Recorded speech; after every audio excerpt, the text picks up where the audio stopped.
প্রথমে আপনারা এই যে এটা দেখবেন, দেখেন এখানে আমাদেরকে বলছে ওয়ান ওয়ার্ড অনলি, মানে আমাদের এই শূন্যস্থানগুলোতে একটা ওয়ার্ডে আমরা আনসার করব। ঠিক আছে, এই নোটটাকে আমাদের কি করতে হবে, ফিল আপ করতে হবে। আচ্ছা, তো ওয়ান ওয়ার্ড কিন্তু আমরা আনসার করব। আমি এখানে কিছু রুলস শিখাবো, সেই রুলসগুলো খুবই ইম্পর্ট্যান্ট।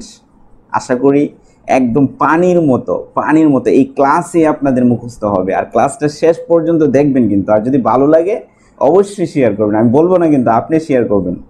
ঠিক আছে, আচ্ছা দেখেন এখানে আছে আ, মনে রাখবেন এম ইজ আ, আর এখানে আছে প্রিপোজিশন আর এম ইজ আর এর মাঝে যদি আপনাকে কেউ বলে একটি শব্দ বসানোর জন্য, তাহলে সব সময় অবশ্যই অ্যাডজেক্টিভ বসাবেন। বলেন কি বসাবেন?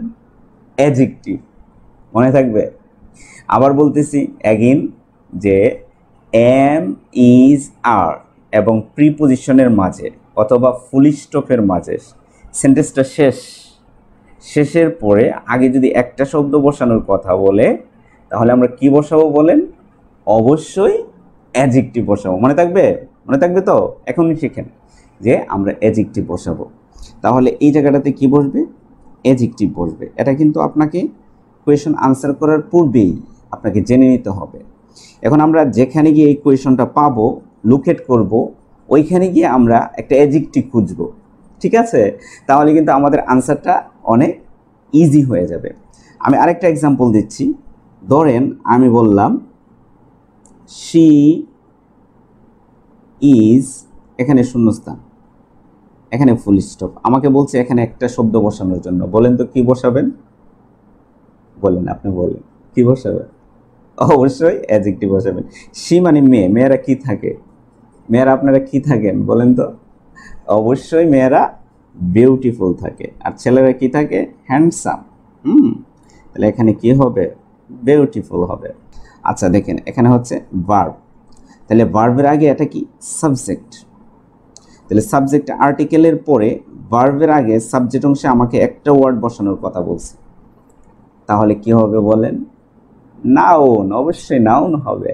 এটা কিন্তু গ্যাপ ফিল আপ করার আগে, শুধু নাউনে না, শুধু রিডিংয়ে না, আপনার লিসেনিংয়েও আপনাকে যখন 30 সেকেন্ড টাইম দেবে, এই টাইমটার মধ্যে কিন্তু আপনাকে এই কাজটা করতে হবে। আবার আমি আরেকটা ক্লাসে দেখাবো কিভাবে প্যাসেজ থেকে খুঁজে নাউন বের করে আপনি আনসার করবেন। ওকে, আচ্ছা আবার দেখেন একই রুল, দেখেন ইজ একটা ভার্ব, এখানে ইজ ইউজড। আচ্ছা তাহলে এখানে আবার আর্টিকেলের পরে ভার্বের আগে কয়টা শব্দ বসানোর কথা বলছে বলেন? একটা শব্দ। তাহলে বলেন তো কি হবে? আমি বলবো না, আপনারা বলবেন। বলেন, লেখেন কি হবে? নাউন হবে। আবার এখানে কিন্তু এই যে ভার্বটা কিন্তু সিঙ্গুলার, তাহলে সিঙ্গুলার হলে এখানে নাউনটা কি হবে? সিঙ্গুলার নাউন হবে। এভাবে লিখতে হবে। এখন আমি প্যাসেজে গিয়ে আমার প্রশ্নে গিয়ে আমি সিঙ্গুলার নাউন খুঁজবো, যেখানে এই কোয়েশনটা আছে আমি কিন্তু লোকেট করতে পারবো কোথায় কোয়েশনটা আছে। এত বড় প্যাসেজ কিন্তু আমি পড়বো না, লোকেট কিভাবে করবেন সেটাও আমি শিখাবো। আজকে কিন্তু আমি প্রশ্ন আনসার করে দেখাবো না, প্রশ্ন আনসার করার আগে কি কাজটা করা দরকার সেটাই আমি আজকে আপনাদেরকে দেখাচ্ছি। এরপরে দেখেন এই যে দেখেন এই যে ইজ ইউজ টু, এই যে ইনফিনিটিভ ভার্বের আরেকটা ভার্ব।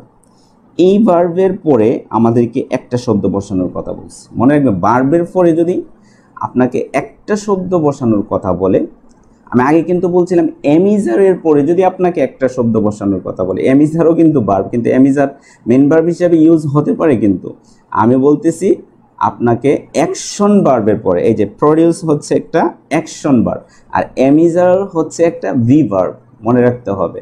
যে অ্যাকশন ভার্বের পরে যদি একটা শব্দ বসানোর কথা বলে, সেটা সবসময় হবে নাউন।